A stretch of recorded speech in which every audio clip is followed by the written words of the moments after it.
Good afternoon, Tommy Simmons. Okay. Now to Cheryl Oceans.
Good afternoon, everyone. This meeting is called to order. Is anyone signed up for public comment?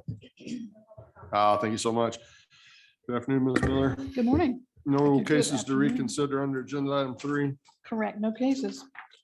Let's consider tax liability cases under agenda. No, we don't have any tax cases on docket 22. Correct, no cases. No fair housing cases. No, sir. All right, under agenda item 6, we have no wage claim cases on docket 22 pulled for additional discussion.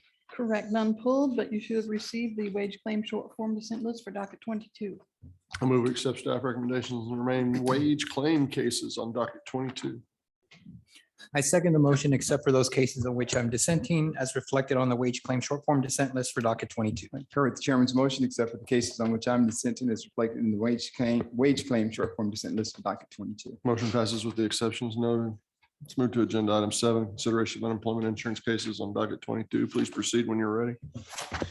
Case number 2762578. Commissioner Alvarez.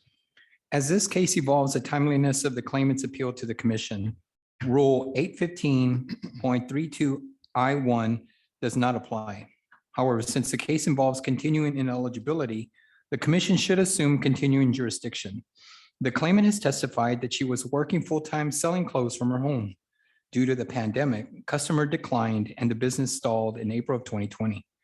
The claimant has provided documents showing receipts and payments for her business.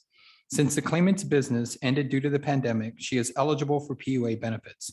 Modify the AT, claimant appeal not timely, PUA not eligible, correction, yes, not eligible November 22nd through 2022, correction, 2020 through March 27th, 2021. PUA eligible beginning March 28, 2021.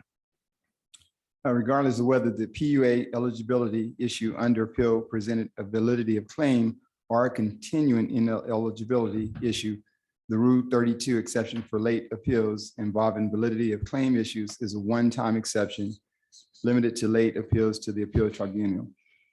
The late appeal in this case was to the commission.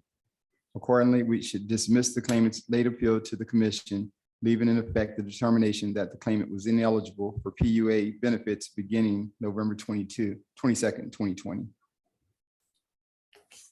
Late commission appeal, the AT decision remains in full force and effect. Short form dissent. Yes, sir, Commissioner Alvarez. Case number 2762581. Commissioner Alvarez.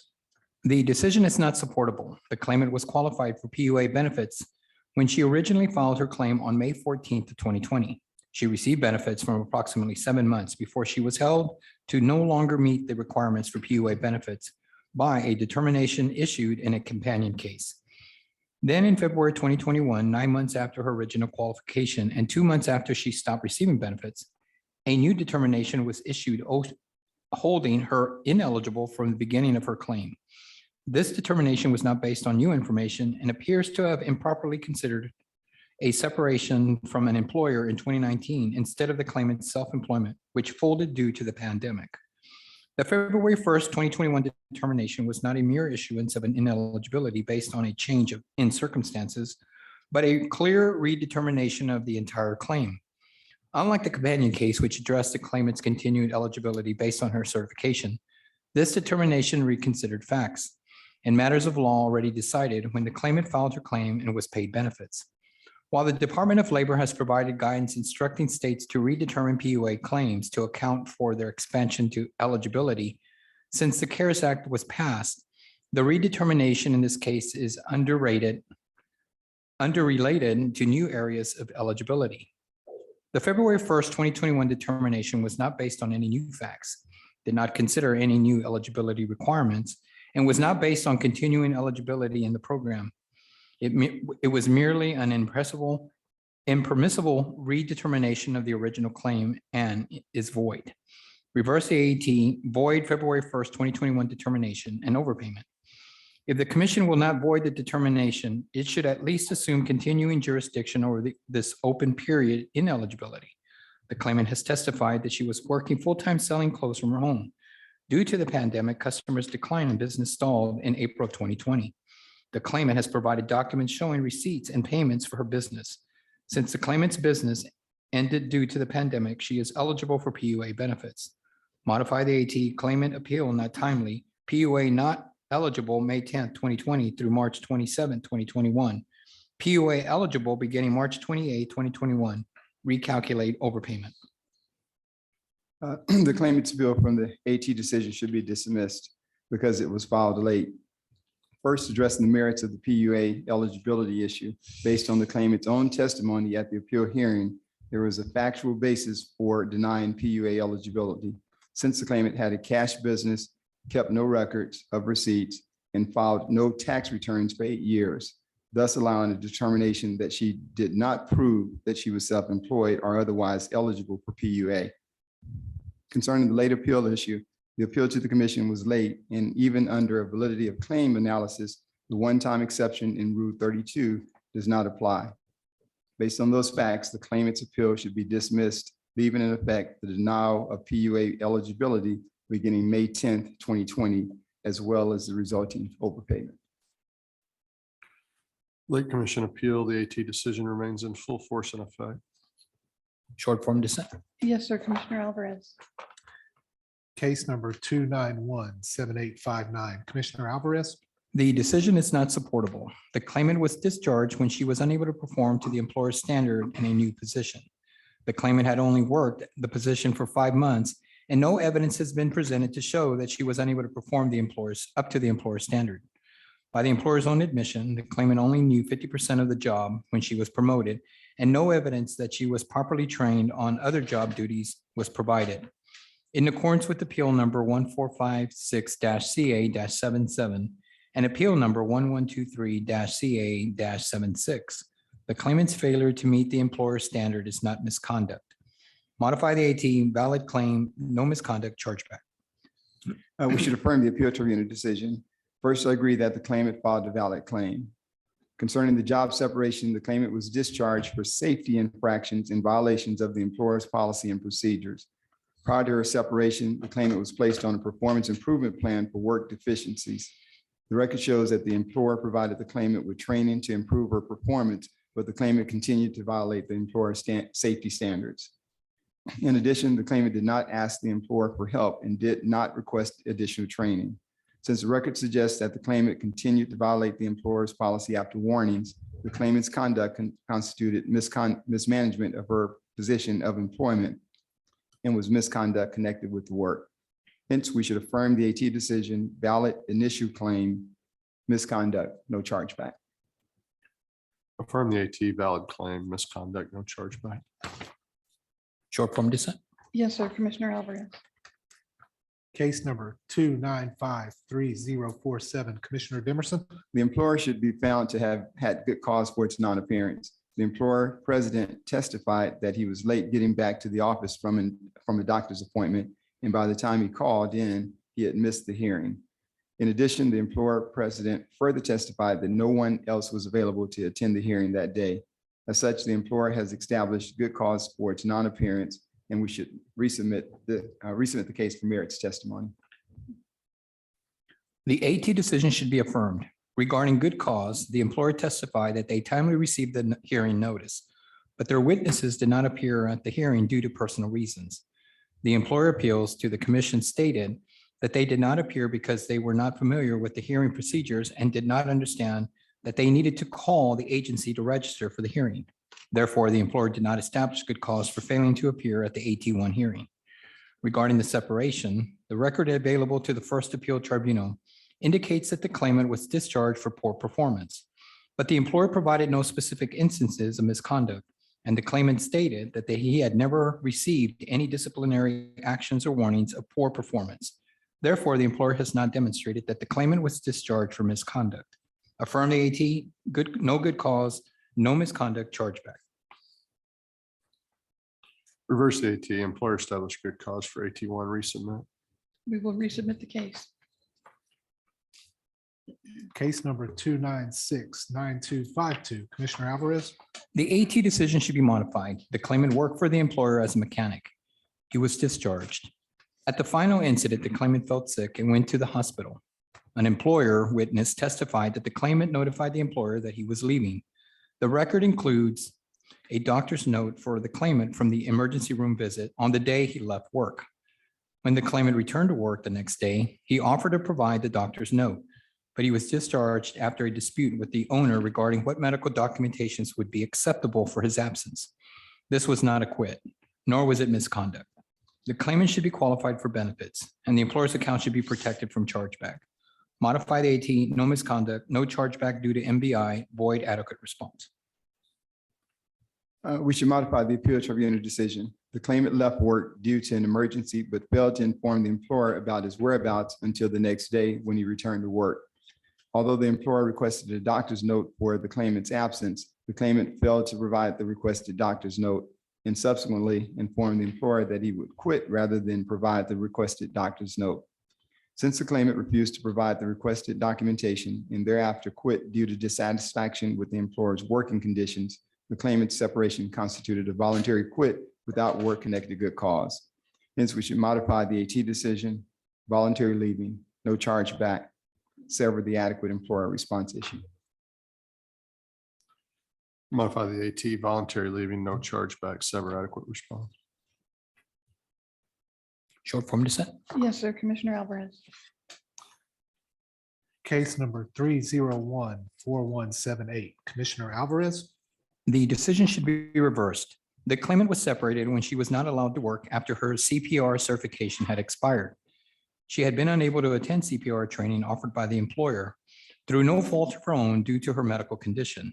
The claimant informed the employer she could not afford outside CPR training at her own expense, and no assistance was offered. The claimant's inability to maintain her CPR certification due to a combination of health and financial reasons did not constitute a mismanagement of her position of employment. Reverse AT, no misconduct, bill employer, void adequate response. The appeal tribunal decision should be modified. The claimant was required to maintain a CPR certification for her position. This was a condition of continued employment. However, the claimant allowed her certification to expire and did not renew it. Since the claimant failed to satisfy a condition of continued employment, her actions constituted work-connected misconduct. We should therefore modify the AT decision, misconduct, reimburse an employer not billed, sever adequate response. Modify the AT, misconduct, reimbursing employer not billed, sever adequate response. Short form dissent. Yes, sir, Commissioner Alvarez. Case number 3015290, Commissioner Dimerson. We should reverse the appeal tribunal decision on timeliness. In testimony in two different appeals, the employer stated that it understood that claims resulting from the COVID disaster would not be charged to the employer. Based on the date of the claim, it is likely that the employer learned of this through public messaging from TWC and other state offices that job separations filed due to the COVID-19 pandemic would not be charged to an employer's account. Early media reports did not include many details about how eligibility for chargeback protection worked. This may have caused employers some confusion and resulted in some, like the employer in the current case, believing that the chargeback protection was automatic. Because the employer may have been misinformed or misled about its rights regarding chargeback protection, we should deem the employer's appeal timely.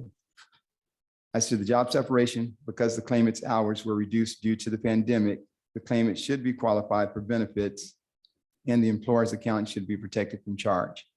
Accordingly, we should reverse the AT decision, timely employer protest, no misconduct, no chargeback, disaster.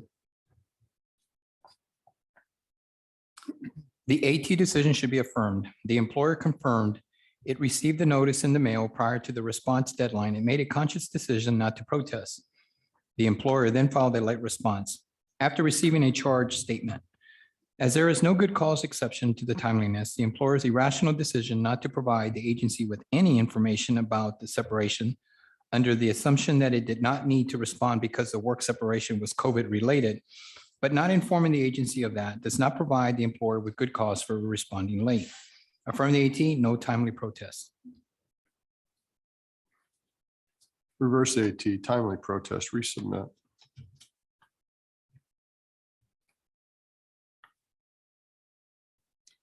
We have a majority vote on the timeliness issue, but not on the underlying merits.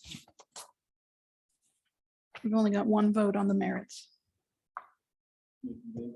Yes, sir.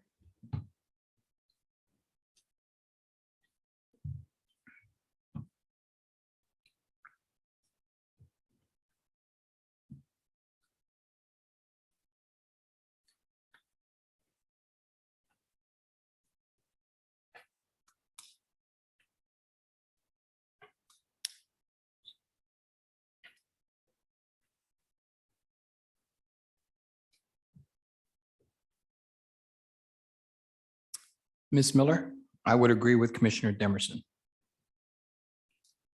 Commissioner Demerson's vote was timely protest and pay and protect due to disaster. That's correct. All right, we have a majority vote, timely protest, pay and protect on the disaster separation. Mr. Chairman, would you like to no dissent, sir? Mm-mm. Okay, unanimous decision. Thank you. Case number 3095937. Commissioner Dimerson. Like on the AT decision should be modified. We agree that the claimant filed a valid and issue claim. On the issue of the claimant's work separation, the evidence establishes that the claimant was fired for misconduct connected with the work. Both testimony and video evidence show that the claimant dragged the limp child across a hallway floor in a school. That the child may have been misbehaving and needed to be separated from the other children does not change the fact that school staff members should not be dragging small children across school floors. Specialized training for crisis intervention is unnecessary for such an obvious prohibition. The employer's response to the claim notice was adequate because it offered facts sufficient for a proper investigation into the reasons for the work separation. Accordingly, we should modify the AT decision. The claimant filed a valid claim, misconduct, no reimbursement liability for the employer, and the employer filed an adequate response. The AT decision should be affirmed. The claimant worked as a substitute teacher and received no training in how to handle children with special education. A teacher directed the claimant to take a child who was agitated to a different area. The claimant followed the instruction to the best of his ability. The claimant was later notified that he was being recommended to the board for termination. The claimant thus stopped working. The school board action was a mere formality, and it was clear that the claimant's employment had been terminated. The employer has not established that he was discharged from his conduct connected with the work. Affirm the AT, valid claim, no misconduct, bill reimbursing employer.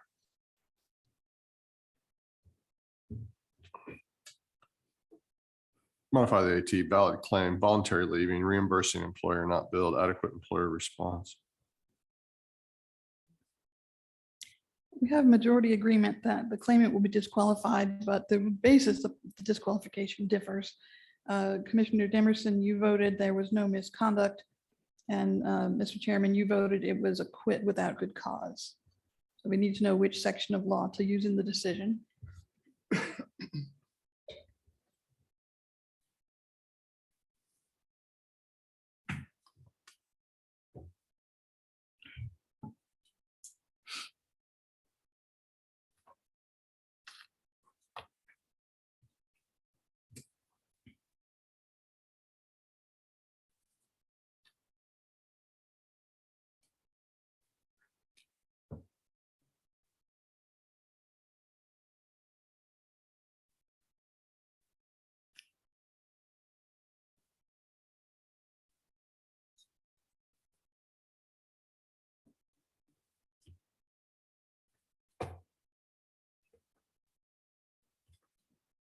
I agree with the chair.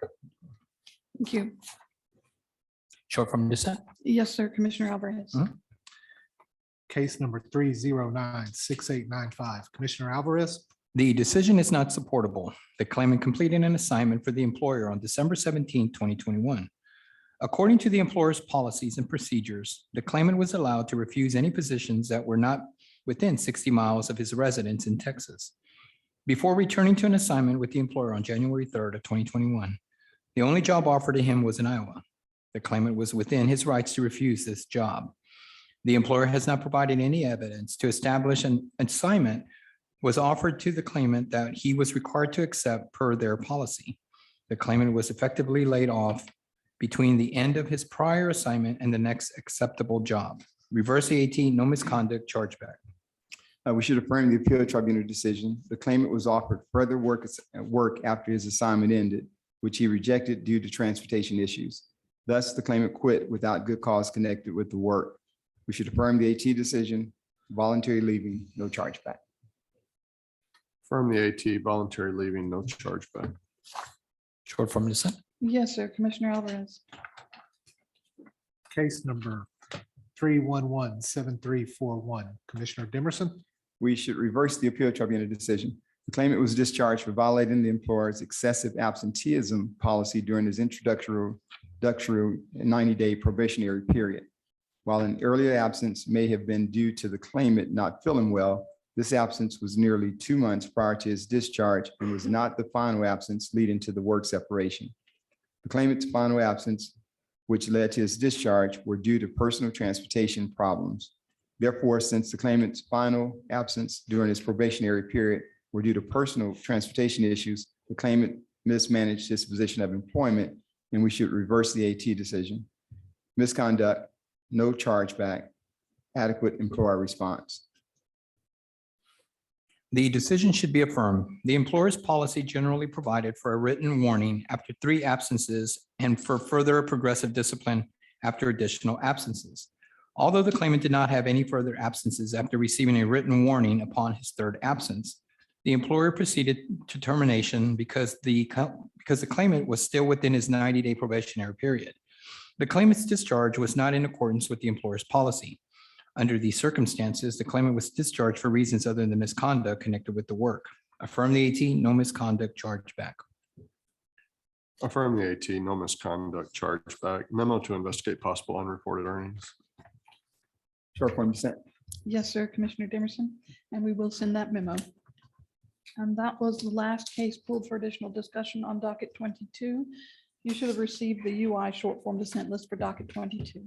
I move we accept staff recommendations on the remaining UI cases on docket 22. I second the motion except for those cases in which I'm dissenting as reflected on the UI short form dissent list for docket 22. Concur with the chairman's motion, except for the cases on which I'm dissenting as reflected in the UI short form dissent list for docket 22. Motion passes with the exceptions noted. Thank you. Thank you. This brings us to the end of agenda items 3 through 7.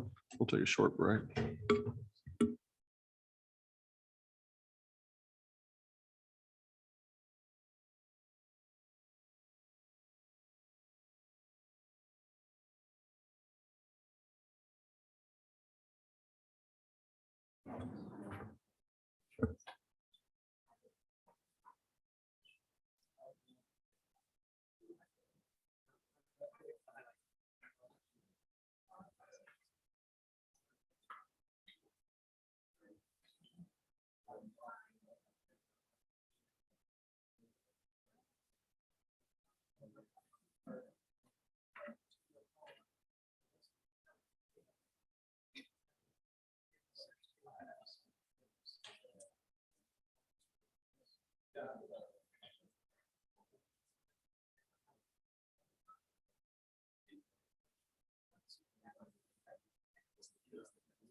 This is agenda item 8, WIOA and AEL allocations and distributions for program year 2022, fiscal year 2023.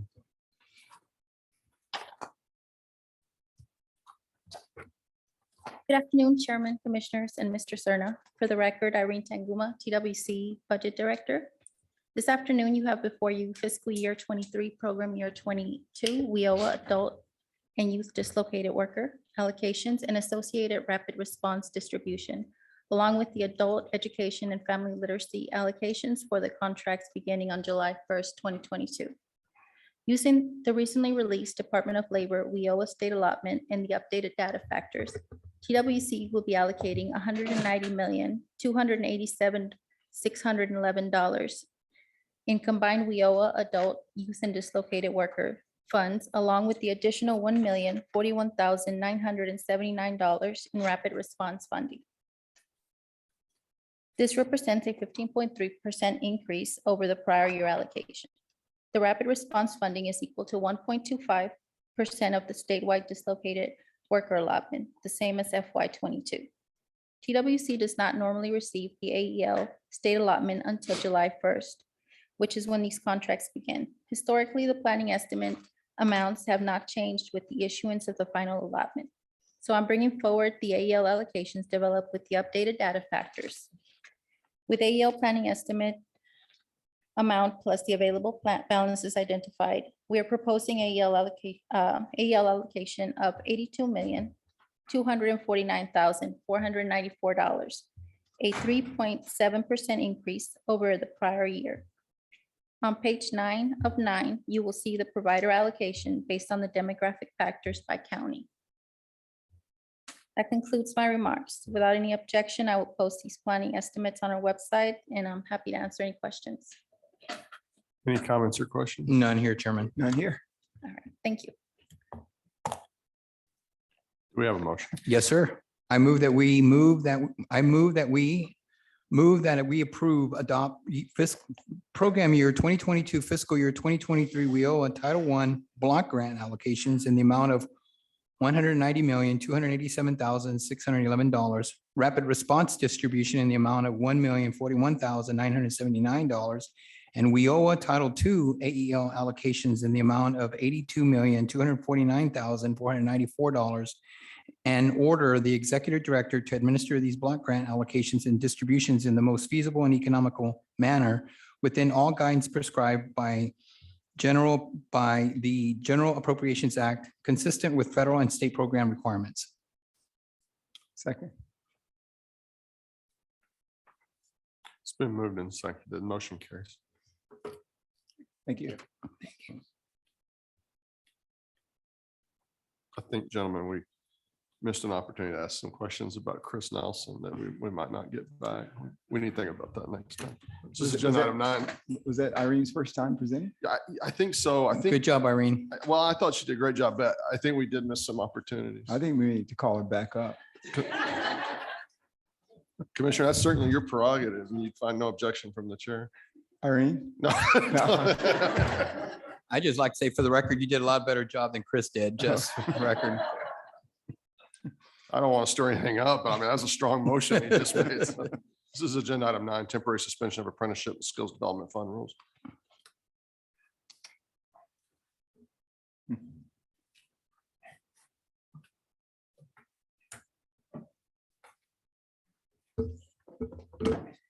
Good afternoon, Chairman Daniel, Commissioner Alvarez, Commissioner Demerson, and Mr. Cerna. For the record, I'm Mary York with the Outreach and Employer Initiatives Division. And also for the record, this is the first time I've ever had to move up a microphone for myself. At the commission meeting on May 24th, 2022, Mr. Townsend provided information responsive to a prior request for staff to review statute and rule for barriers that would limit the participation by public sector healthcare employers in the Chapter 133 Apprenticeship Training Program and the Skills Development Fund. Following Mr. Townsend's update, the commission directed staff to develop a discussion paper and recommendations to address the limitations identified in each program's rules. Commissioners, before you today for your consideration for approval is the possible suspension of rules relating to 40 Texas Administrative Code, Chapter 837, Apprenticeship Training Program, and suspension of rules related to 40 Texas Administrative Code, Chapter 803, Skills Development Fund. Although the Texas Education Code, Chapter 133, does not limit participation in apprenticeship training programs to private employers, the definition of apprentice in Chapter 837 of the TAC does limit participation to the private sector. The proposed suspension of Chapter 837.22 will allow the inclusion of apprentices in healthcare occupations employed by public sector healthcare employers for the FY 2023 apprenticeship training program. The commission has the authority to suspend these rules under 800.8 of the TAC if the commission finds a public emergency or imperative public necessity assists, and the commission finds that the suspension will best serve the public health, safety, or welfare. In examining the number of current and anticipated openings in healthcare, we feel this necessity exists. Additionally, the Texas Labor Code, Section 303, does not limit participation in the Skills Development Fund, but there are multiple references in program rules to private business, private partner, and business consortium. To support the training of healthcare occupations for public sector employers, these rules would need to be suspended under the authority granted to the executive director in Section 803.32 of the TAC. Therefore, staff recommends suspension of 40 TAC, Section 837.22, to allow for the inclusion of apprentices in healthcare occupations employed by public sector healthcare employers for the FY 2023 apprenticeship training program, and suspension of language in 40 TAC Section 803 to allow up to $5 million from the Skills Development Fund to be used to support training healthcare occupations for public sector employers in FY 2022 and FY 2023. This concludes my presentation. I'm available for questions if you have any. Any comments or questions? None here, Chairman. I just kind of continue to applaud the efforts that we're making in the healthcare space for employers here in Texas that needed help in that area. So, All right. Is there a motion? Chairman, I move suspend the limitation to private sector within the definition of apprentice as set forth by 40 Tax Section 837.22 for fiscal year 2023.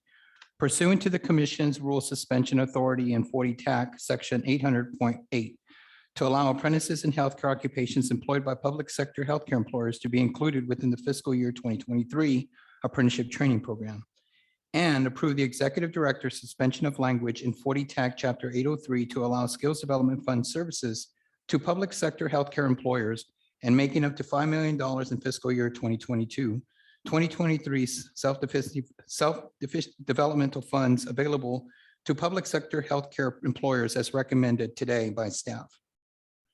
Mr. Chairman, I'm going to second that with the skills development fund, making those available. Mhm. So, skills development fund, I Yes. second that. Yeah, it's been moved and seconded and motion carries. Thank you. Thank you. This is agenda item 10, acceptance of the Child Care Industry Partnership Program matching donation.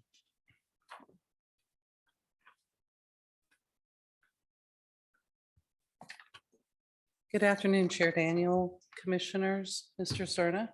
For the record, Sandra Williams, Workforce Development Division.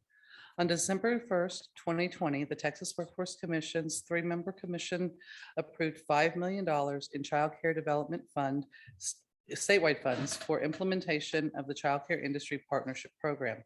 This was a result of many private employers and corporate foundations voicing an interest in investing in the early childhood education system to help build a strong foundation of support for future workforce. Workforce and Child Care and Early Learning is bringing forward a donation from the Texas Mutual Insurance to the United Way of Greater Austin in the amount of $87,500 to develop pre-K partnerships in the Capital Area Workforce Development Board through the Child Care Industry Partnership Program. The CCIP requires that local cash matching funds be donated to the board and accepted by the commission as CCDF funds. Workforce and Child Care Early Learning seek approval for acceptance of the $87,500 matching donation and agreement from United Way of Austin in partnership with Workforce Solutions Capital Area as outlined above. I am happy to answer any questions. Are there any comments or questions? None here, Chairman. None here. Is there a motion? Chairman, I move we accept the $87,500 matching donation and agreement from United Way of Austin in partnership with Workforce Solutions Capital Area. Second. It's been moved and seconded and motion carries. Thank you. Thank you. This is agenda item 11, resource utilization to provide child care or other state level funds.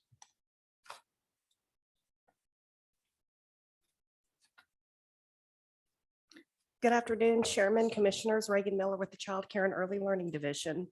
This afternoon, for your consideration, are several child care actions that we're recommending. We're hopeful that these recommendations will help the board respond to last week's events. In the first issue, we've outlined several existing strategies that the commission already approved and are included in the TWC CCDF disaster response plan. Although already approved, we've included them in order to provide a comprehensive picture of all of the actions that the commission can take. We're recommending that TWC staff ensure that the board is aware of these strategies that can be implemented for families and providers in Uvalde County. First, that they may extend eligibility redeterminations. Second, that they may extend the current 3-month period of continued child care for parents who are not working or in education or training, and provide an additional 3 months. That will allow up to a total of 6 months of continued child care. Third, that the board may make exceptions to the attendance standards and extend this through the summer.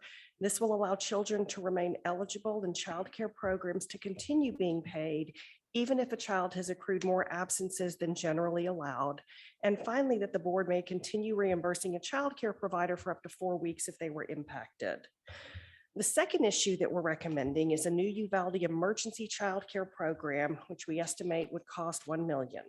The board would be authorized to approve child care for impacted families and provide child care through this summer until the next public school year begins. And I also want to clarify some flexibility that we're requesting that may not be clearly laid out to ensure that we can address the needs of first responders, not all of whom may live in Middle Rio Grande. So this would allow us to address any unforeseen needs for first responders to the event that came from outside that region. The third issue concerns the 2022 Child Care Relief Funds. That's the $3.4 billion that you approved. The application deadline is tomorrow, and we are recommending that we extend this through the second week in June. So providers in Uvalde County would have until June 10th to apply. And the last issue is funding to support mental health counseling, which we estimated at $1 million. Childcare funding could be used to provide mental health consulting and counseling within regulated childcare programs. Talking to Mr. Serna, we understand that HHSC is really taking the lead on counseling efforts. So we're not sure if this is needed, but in the event that some childcare funding could be used to supplement what HHSC is already doing, then we are requesting your approval for that use of funds. And that concludes my remarks. Any comments or questions? Chairman, I have some comments. I want to thank staff for their hard work on this. I just want to make sure that we are doing everything we can to make the most effective use of our resources to help this community in any way we can. I would like to know what steps staff intend to make to publicize these programs so that those who are most in need can take advantage of them. I also want to make sure that all the written materials that make available to the public are in English and Spanish. The timeframe in which these measures are going to have the most impact is very short. And I would encourage staff to act with urgency over the coming days so that these childcare programs are available to families when they need them the most. Commissioner Alvarez raised this question, Reagan. So to that point, what steps will staff take, and then will they be produced in Spanish? You may just knock those off your plate right now. Yeah, so we actually have already been in contact with the board. We're trying to help them implement this new emergency childcare program by developing some forms that they can use so they don't have to spend their time on some of this paperwork that we know has to be done. Those will be made available in English and in Spanish. And following Mr. Serna's visit to the area at the end of last week, we actually made a modification to the first draft of this paper when we're talking about that emergency childcare, adding in that fourth bullet saying other families who were impacted by the event as determined by the board, because Mr. Serna came back with an example, a scenario that we hadn't contemplated, but clearly was a family who had been impacted. So we're grateful for the discussions that have already taken place that have allowed us to draft something that we hope allows them to do what they need to do to help those families. So I too commend staff for the work that you're doing in those efforts. And Mr. Chairman, was that a motion that Commissioner Alvarez raised? Okay. Commissioner, very quickly, Commissioner Alvarez, we intend to, one, work with a local board who's got very good connections in the community with regard to getting information out on the available services, not just in childcare, but in other areas that I'll talk about in a little bit. But also, we will put together some outreach materials that can be used in the local area and the surrounding areas to make sure that the folks there know about the services that at least TWC has available to assist them to overcome some of what they're going through right now. That's in childcare, in workforce, in unemployment insurance, and in vocational rehabilitation. Thank you, Ed. So And I appreciate your visit last week. Yes, Thank you. With regard to the extension of the CCRF deadline to June 10th, why June 10th? So we looked at the numbers. There are actually only there are 16 providers in the county. Only 3 haven't applied, and we think that we can work with those 3 providers in a 2-week period to make sure that they're aware about this opportunity and have enough time to submit an application. So there's only 3 possible eligible applicants left. in the Yes, sir. county. Okay, thank you. Is there a motion? Chairman, if I may, since it was brought up in 4 points, 4 parts, do I make a motion for all 4? Or would you like them all at one time? You can do it however you want. I'll do it in 4 different motions. I move that we notify the Middle Rio Grande Valley Board that Commission is implementing the strategies from the Texas statewide Child Care Emergency Preparedness and Disaster Response Plan described in issue 1 of the discussion paper. Second. It's been moved and seconded. Motion carries. Chairman, the second motion, I move that we authorize $1 million for Uvalde Emergency Child Care Program as recommended by staff and described in issue 2 of the discussion paper. Is up to $1 million. I second that. Yes, it's It's been moved and seconded. Motion carries. Chairman, bullet point 3, I move that we extend the 2022 CCRF deadline for childcare providers in Uvalde County through June 10th, 2022, as recommended by staff and described in issue 3 of the discussion paper. Second. It's been moved and seconded. Motion carries. Chairman, bullet 4, I move that we dedicate $1 million in funding to support mental health counseling within all regulated childcare providers in Uvalde County as recommended by staff and outlined in issue 4 of the discussion paper. Good. And I second that with up to $1 million. Second that. It's been moved and seconded. Motion carries. Thank you. Thank you.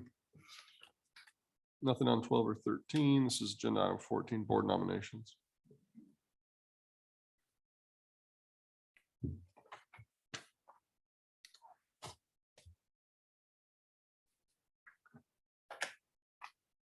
Good afternoon, Chairman, Commissioners, and Mr. Cerna. For the record, Cherie Dudley with the Workforce Development Division.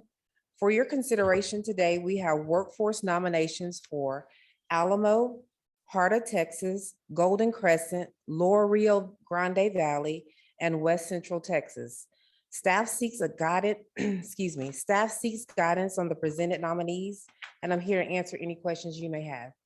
Any comments or questions? No, none here. None here. Is there a motion? Yes, I move to approve the board nominees for Alamo, Heart of Texas, Golden Crescent, Lower Rio Grande Valley, and West Central Texas. Second. Been moved and seconded, and motion carries. Thank you. Thank you.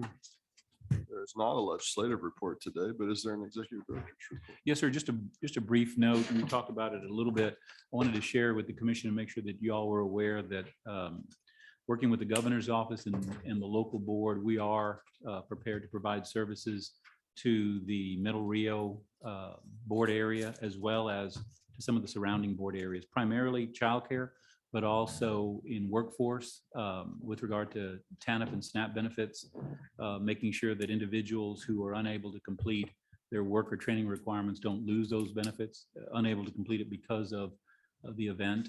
We're also have given priority to the 13 exchanges coming out of Uvalde in our unemployment insurance call system, so that individuals calling from those areas will get priority treatment, and we will also prioritize their actions or their requested actions with regard to appeals or anything like that, either expediting them or suspending them per their request. And then finally, our vocational rehabilitation efforts in that area, which are probably longer term, will also be made available, and we'll make sure that the community knows that we have a presence there and that we're prepared to support them as they overcome the tragedy and try to get their lives as much as they can back to normal. We'll continue to work very closely with the local workforce board. I've been in regular communication with Ms. Betty Cifuentes and her deputy and her staff. We feel very comfortable that they understand the situation and will reach out to us if they need anything.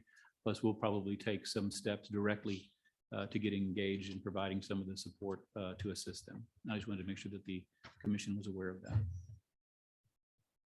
Thank you. Is there any other order of business come for the commission today? Yes, Chairman, I have a couple of things I'd like to ask Ed. Ed, I would like a briefing on the TANF allotment by board area, the number of TANF customers being served by the boards, broken down by board area, and detail on the number of TANF customers enrolled in training. Second item.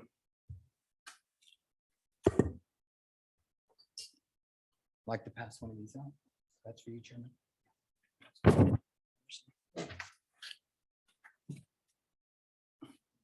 I just passed out account balances from the agency as of yesterday or as of today.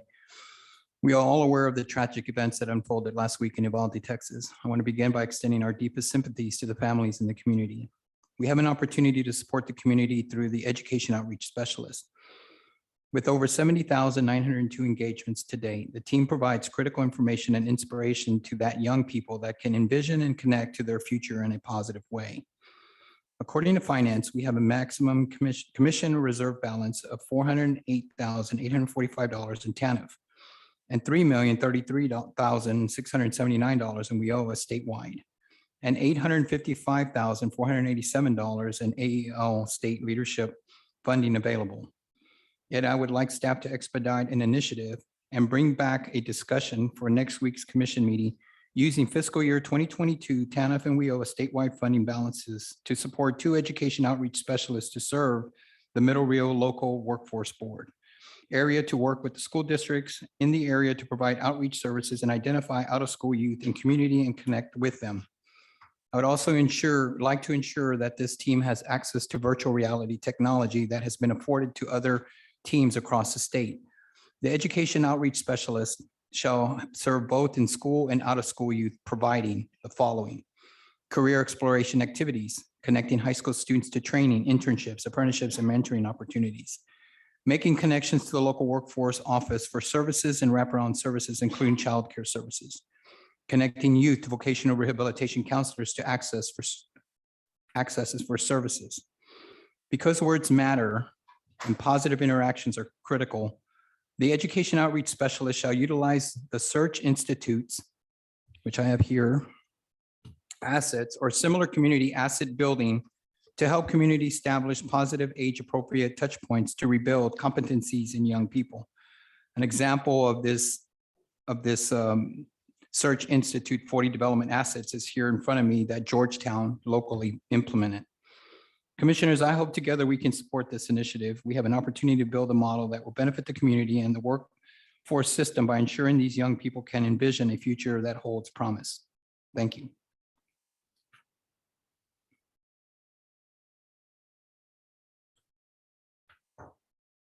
Any other item of business? Here. None. Is there a motion to adjourn? Chairman, I move that we adjourn. A second. It's been moved and seconded to adjourn, and we're adjourned.